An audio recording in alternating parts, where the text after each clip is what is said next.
Hey everyone, Angel True with Photon Heroes Solar here. Stop letting power bills steal your future. Now at Photon Heroes Solar, we're going to treat you with honesty, integrity, empathy, and a ton of experience to back up everything we talk about. Today I want to talk to you about some of the practical tips you can use to lower your power bills just right now. Now here's the big problem. Power rates are going up anywhere from 6% to 20% across the country. In the market I live in, the power bill has doubled in just 4 years. And these are insane increases that we're experiencing right now. So I want to show you how you can lower your power bill without big investments in a lot of cases. So here's the first one. The first one is something called an energy audit, and this is going to lead to all the rest. An energy audit, if you have a professional company, is where they come in and they make a full assessment of your house. They evaluate everything you've got, take a look at what you're using. They're going to evaluate your home. But here's the really cool thing they do. They do something called a blower test, where they put a big fan in your front door and they suck all the air out of your house. And what they're measuring is how fast that air gets replaced from the leaks and cracks and crevices in your house. Now, the faster that air comes in, the more you're paying for heating and cooling, and the higher your power bills are. So they're going to look at all the appliances, they're going to look at the attic insulation, they're going to look at everything else to see what needs to be done to help lower your power bills, which leads us to the second one. Energy efficient appliances and lighting. And the lighting is the easy part. Now, incandescent light bulbs are pretty much gone from the stores these days, but you may still have some in your home that are still around. So it's time to replace them. For $100, maybe $200, you can go to Costco or Sam's Club or Home Depot or Lowe's or whatever your local home improvement store is and get a box of light bulbs and replace every light bulb in your house. And you will notice that your power bill actually comes down if you still have a bunch of incandescent bulbs. Now, some of those fancier ones, you might have to go to a special lighting store, or if they're ones that you don't use very much, maybe you can get away without replacing those. Energy efficient appliances. I'll tell you a little story. My first home was built in 1906. It was renovated in 1980 and I bought it in 2001. So at the time that water heater was 21 years old, but it was working fine. So I thought nothing of it and I kept using it for another 10 years before it failed. When it finally did fail, I went to the appliance store and I got a middle range energy efficient tanked water heater. And I replaced it, did it myself. It was pretty easy. But what I noticed was my electric bill dropped $30 a month immediately starting the next month. And within less than a year, that water heater was paid for. Now, maybe those rates are a little bit different and those costs are. That was almost 15 years ago at this point that I had to replace that. But the point is, talk to the sales rep about the energy efficiency rating of the appliance. Every appliance, whether it's a washing machine, a dryer, a dishwasher, a tanked water heater, or a tankless water heater, is required to have an energy efficiency rating, and they will give you an idea of where the more efficient and the less efficient ones are. I highly encourage you to invest in the higher efficient ones.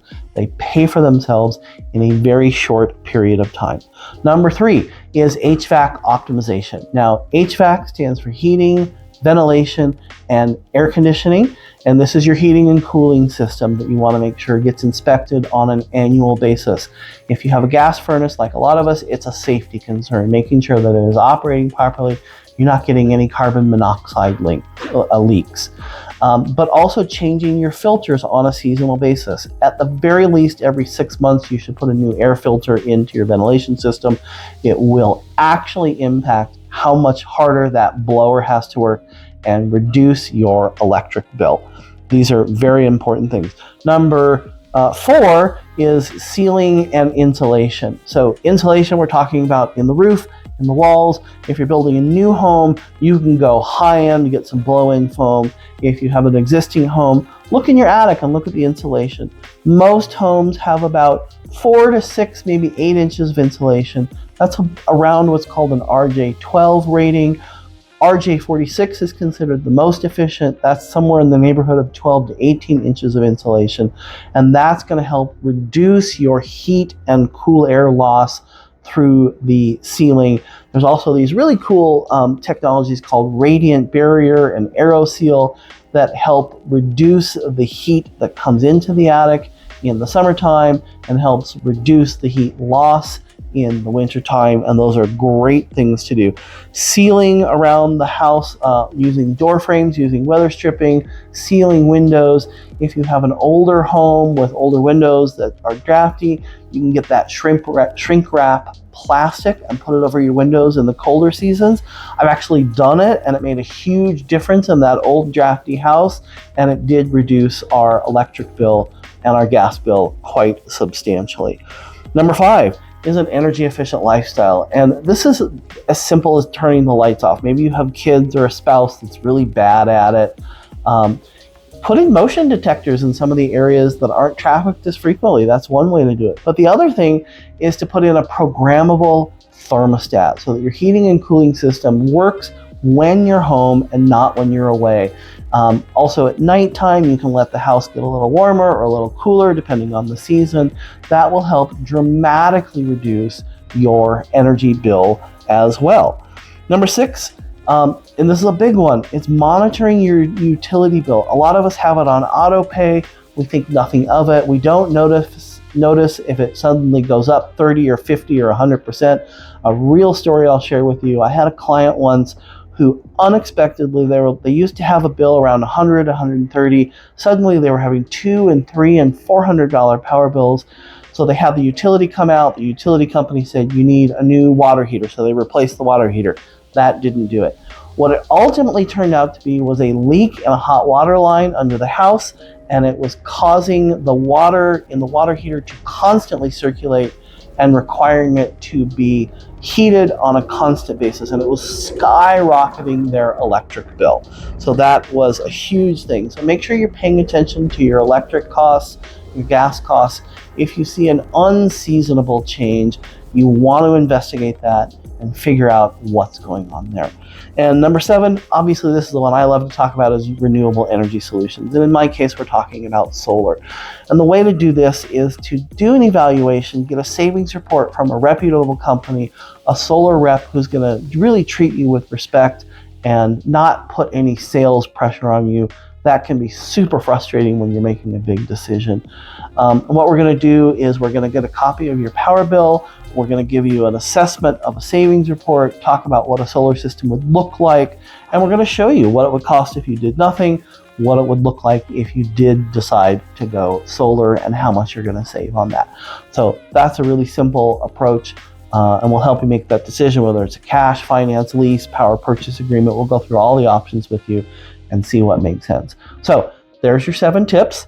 And I'll run through them again. Doing an energy audit of the home, having a professional team do that if you can, switching to energy efficient appliances and LED light bulbs. Number 3, doing an HVAC optimization, making sure you're maintaining it on a regular basis. Number 4, sealing and insulating your home, getting rid of all the drafts as much as you possibly can. Number 5, that energy efficient lifestyle, turning the lights off and using a programmable thermostat, among other things that you can do. Number 6, making sure you're paying attention to your utility bills and that they're not out of control or unseasonably off. And number 7 is making an assessment of your renewable power options and taking a look at whether solar is a good choice for you. So if you want to investigate solar a little bit further, my team would love to work with you. What we do is we get a copy of your power bill. We're going to build out a savings report, show you what a 25-year assessment looks like and what that payment difference would look like. We'll run through all the options with you. Again, with my team, there's never any pressure here. We're really looking to help you make a solid decision and really meet you where you are and find the options and the choices that are best for you. So go ahead and take a look in my bio. You can schedule a call with me there, and I look forward to helping you. Thanks so much.